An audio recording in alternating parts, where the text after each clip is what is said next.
Kita ke nikel Konawe yang disedot hartanya oleh negara Tiongkok, yang semua ini dibuka jalan besar-besaran oleh pejabat yang ternyata ngakali pemimpin tertinggi. Hal ini sesungguhnya melanggar pasal 33 Undang-Undang Dasar. Sesungguhnya hal ini kita harus ingatkan. Kita ingatkan pelajaran bernegara agar generasi New Mind faham bernegara, terutama calon pejabatnya nanti. Jangan terlalu berpolitik cara menjalankan negaranya seperti dalam 20 tahun terakhir. Dalam bernegara ada 7 panji yang harus seimbang diurusinya. 7 pilar tersebut adalah ideologi, politik, ekonomi, sosial, budaya, pertahanan, dan keamanan. Saat ini 80% adalah politik, sisanya ekonomi, sisanya lupa. Kalau boleh dipentingkan, maka sesungguhnya pertahananlah yang harus nomor 1, karena melindungi hajat hidup dan tumpah darah Indonesia itu di departemen ini, di Departemen Pertahanan. Ini kalau Menhannya dan pemimpin tertinggi mengerti bernegara ala negara superpower, maka inilah harusnya yang dikedepankan. Sayang yang sekarang belum menunjukkan hal itu. Pandemi ini masalah kesehatan, iya benar, tapi kalau melumpuhkan ekonomi dan membuat negara lain menyerang kita dengan berita-berita mengerikan tentang COVID di Indonesia, dan pemerintah saat ini tidak mengcounternya, ini menunjukkan lemahnya hubungan internasional dan pertahanan luar negeri Indonesia. Tidak ada counter propaganda di luar negerinya. Berita Indonesia demikian parahnya di luar negeri. Seakan pandemi di Indonesia itu paling parah, lebih parah dari India yang memapar hampir 30% manusia di India. Sementara di Indonesia itu hanya 10%-nya India, tapi citranya di luar negeri lebih parah. Itu saja contoh bagaimana bernegara Indonesia itu jago kandang, dan ini berbahaya. Itu nanti oleh New Mind tidak boleh terjadi lagi. Represif menekan itu jangan ke rakyat, tapi negara lain yang merugikan kita itu yang ditekan. Kembali ke negara berdaulat dan pejabatnya faham bernegara, maka setiap langkah harus menguntungkan masyarakat adalah wajib, serta melindungi tumpah darah Indonesia itu adalah wajib. Lalu kita semua tahu apa yang namanya nation interest. Setiap negara punya tujuan bernegaranya. Demikian juga negara besar seperti Tiongkok. Negara ini mau menantang Amerika sebagai New World Order, sebagai sheriffnya dunia. Di kampanyenya mereka selalu manis, tidak mau perang tapi maunya dagang. Dan ternyata dagangnya selalu menguntungkan Tiongkok lebih banyak dan mengambil bahan baku negara lain. Tetapi propagandanya manis, Tiongkok mau bantu, Tiongkok bantu. Sungguh, kalau negara mau menjadi negara superpower, maka negara tersebut harus ada yang didominasi. Makanya Tiongkok yang telah mendominasi perdagangan dunia, mendominasi distribusi dunia, mendominasi produk murah, mau mendominasi energi yang namanya baterai. Untuk mendominasi baterai, mereka perlu nikel. Untuk itu,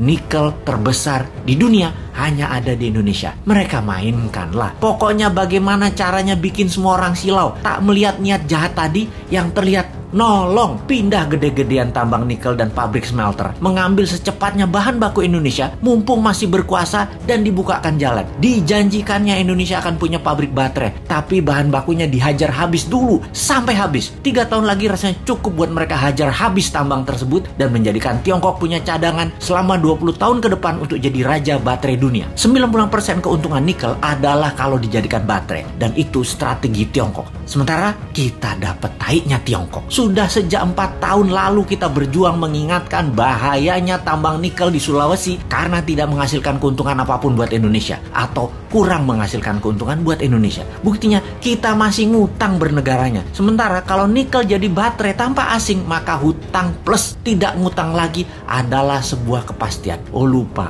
doktrin di kepala para pejabat Indonesia saat ini kan Indonesia tidak mampu berdiri sendiri tanpa asing. Wahai pejabat, realistiklah. Kalau nikel tambangnya membuat kita kaya, saat ini kita nggak ngutang lagi sekarang. Tetapi mengapa masih ngutang? Mengapa masih naikin pajak? Pejabat tertinggi, sadarlah. Pejabat-pejabat tadi berlindung di balik kebaikan Anda. Namun sesungguhnya kebijakan mereka membahayakan Indonesia, anak cucu Anda, dan anak cucu kita.